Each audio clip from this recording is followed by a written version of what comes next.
ఏంటి ఇంకా 6 మంత్రి పదవులు ఎప్పుడు వెయిటింగ్ వెయిటింగ్ వెయిటింగ్ వెయిటింగ్, దాని మీద ఒక క్లారిటీ లేదు, ఏమి లేదు. సో హౌ ఎప్పుడు అందరు కావాలి అంటున్నారు. ప్రతి ఒక్కరు కాంగ్రెస్ లో డెమోక్రసీ ఎక్కువ, అంతే. సో అది కాలమే నిర్ణయించాలి. సో దీని మీద ఇంకెక్కువ మనం మాట్లాడుకోవడం కూడా అంత ఏమో నాకు అంటే క్లారిటీ లేదు కాబట్టి చూద్దాం, ఎప్పుడు జరిగితే అప్పుడు జరుగుతుంది. ఎస్. సో మరి అంటే మరి రాజగోపాల్ రెడ్డి కూడా చేసిన వ్యాఖ్యలు చాలా దారుణంగా ఉన్నాయి కదా.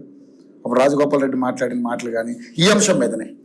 సో మరి ఎట్లా చూడొచ్చు దాన్ని? ఇప్పుడు రాజగోపాల్ రెడ్డి గారు ఆయన ఏం చెప్తారంటే, నేను బీజేపీలో ఉన్నా, నాకు సునీల్ కన్గోలు ప్రామిస్ చేసినాడు, అవును మీరు పార్టీ ఇచ్చేసి రావాలి, తప్పకుండా మీకు మినిస్ట్రీ ఇస్తాం. ఆ గ్యారంటీ మీద, ఆ మాట మీద, కాంగ్రెస్ ఇచ్చే మాట ఎప్పుడు వెనకపోదు కాబట్టి నేను వచ్చిన, ఇప్పుడు ఆ మాట మీద మీరు కట్టిపడి ఉండాలి. నేను దానికోసం నా లైఫ్ మీ చేతిలో ఇచ్చేసిన అయినా రైట్. ఇప్పుడు ఈక్వేషన్ చూస్తే అన్ని నల్గొండకి వెళ్ళిపోతున్నాయి.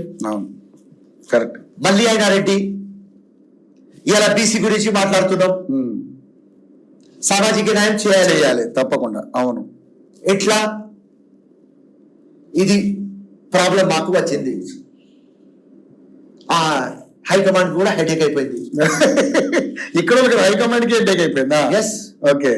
సో ఇట్లా బ్యాలెన్స్ చేయాలి. Yes, definitely. ఒకరికి ఇస్తే ఒకరికి కోపం. So better time is the answer. Yes. Keep quiet. Thank you Firoz భాయ్. Thank you.